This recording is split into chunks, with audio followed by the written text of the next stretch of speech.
Informasi lainnya pemirsa, pemerintah Kota Banjarmasin melalui Dinas Perdagangan dan Perindustrian atau Disperdagin masih mengkaji sejumlah aspek penting terkait proses perpanjangan sertifikat hak guna bangunan atau SHGB para pedagang pasar sudi mampir baru.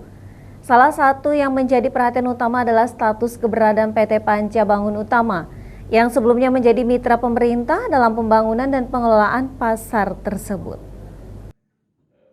Pemerintah Kota Banjarmasin melalui Dinas Perdagangan dan Perindustrian Disperdagin masih mengkaji sejumlah aspek penting terkait proses perpanjangan sertifikat hak guna bangunan SHGB para pedagang pasar sudi mampir baru. Salah satu yang menjadi perhatian utama adalah status keberadaan PT Panca Bangun Utama yang sebelumnya menjadi mitra pemerintah dalam pembangunan dan pengelolaan pasar tersebut. Kepala Bidang PSDP dan Pasar Disperdagin Kota Banjarmasin, Muhammad Ridho menyatakan kepastian mengenai keberadaan perusahaan tersebut perlu diketahui terlebih dahulu karena berkaitan dengan perjanjian kerjasama yang menjadi dasar pengelolaan pasar selama ini. Persoalan ini menjadi penting karena pengajuan perpanjangan SHGB tidak dapat dilakukan secara perorangan. Pasalnya, bangunan pasar sudi mampir baru merupakan satu kesatuan sehingga diperlukan pihak yang dapat mewakili para pedagang dalam proses pengajuannya. Ridho menambahkan pihaknya memahami kekhawatiran para pedagang yang menginginkan kepastian hukum terkait SHGB tersebut. Hal itu karena sebenarnya di situ kan pertamanya kita kan bekerja sama dengan pemerintah kota, bekerja samanya awalnya kan PT Panca Bangun Utama.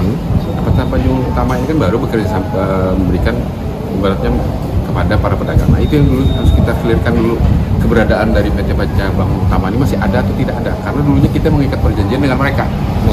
Nah mengikat perjanjian dengan mereka istilahnya perlu di cross check, dilihat kembali apakah itu masih ada PT itu, karena jujur untuk pengusulan SHGB itu perlu istilahnya itu satu kesatuan, tidak bisa karena ini bangunannya satu kesatuan, jadi tidak bisa secara individual, jadi harus ada yang pihak yang mewakili untuk pengajuan. Saat ini kan memang suratnya itu melalui paguyuban atau aliansi pasar sudi mampir baru.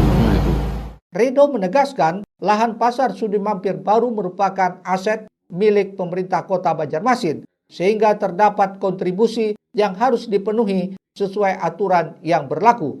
Pemerintah Kota Banjarmasin berharap proses kajian yang tengah dilakukan dapat segera rampung sehingga memberikan kepastian bagi para pedagang sekaligus memastikan pengelolaan aset daerah berjalan sesuai ketentuan yang berlaku.